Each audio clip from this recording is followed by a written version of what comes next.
Hello guys, ഇന്നൊരു വോട്ടേജിനിടെയാണ്. രാവിലെ എണീറ്റപ്പോൾ തന്നെ ഒരു ചായ കുടിച്ചു. അതിനുശേഷം റവ പുട്ടും റോബസ്റ്റ പഴമാണ് കഴിച്ചത്. ഒരു 11 മണിയായപ്പോൾ വാട്ടർമെലൺ ജ്യൂസ് കുടിച്ചു. എന്നിട്ട് ഞങ്ങളൊരു യാത്ര പോയി. ഇന്ന് എൻ്റെ ബ്രദറിൻ്റെ വെഡ്ഡിങ് ആനിവേഴ്സറി ആയിരുന്നു. അപ്പോൾ ഞങ്ങൾക്കെല്ലാം ട്രീറ്റ് തരാനായിട്ട് ബ്രദർ കരിയിലക്കല്ല് റെസ്റ്റോറൻറ്റിലാണ് കൊണ്ടുപോയത്. അവിടെ നല്ലൊരു പ്ലേസ് ആയിരുന്നു, നല്ല ആംബിയൻസ് ഒക്കെ ആയിരുന്നു. എനിക്ക് ഭയങ്കരമായിട്ട് ഇഷ്ടപ്പെട്ടു.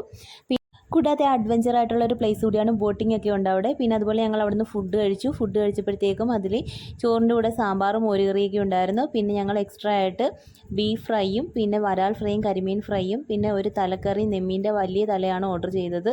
അപ്പോൾ അതെല്ലാം കഴിച്ചിട്ടുണ്ടായിരുന്നു. പിന്നെ വരുന്ന വഴിക്ക് ചായയും പഴംപൊരിയും കൂടെ കഴിച്ചു. അത് കഴിഞ്ഞ് ഞങ്ങൾ മക്ഡൊണാൾഡ്സിൽ കൊണ്ടുപോയിട്ട് അവിടുന്ന് വാനില ഐസ്ക്രീം വാങ്ങി തന്നു. നല്ല ഫ്ലേവറുള്ള ഒരു ഐസ്ക്രീമാണ്. എനിക്ക് ഒരുപാട് ഇഷ്ടപ്പെട്ടു. ഞാൻ ആദ്യമായിട്ടാണ് ഇങ്ങനെ ഒരു വാനില ഐസ്ക്രീം കഴിക്കുന്നത്. ബ്രദറും പറഞ്ഞു ഇത് ഗൾഫിലൊക്കെ കിട്ടും, ഇതിന് അത്ര വിലയും ഒന്നുമില്ല.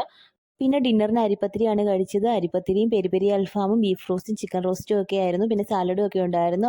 അപ്പോൾ ഇന്ന് ബ്രദറിൻ്റെ ട്രീറ്റ് അടിപൊളിയായിരുന്നു.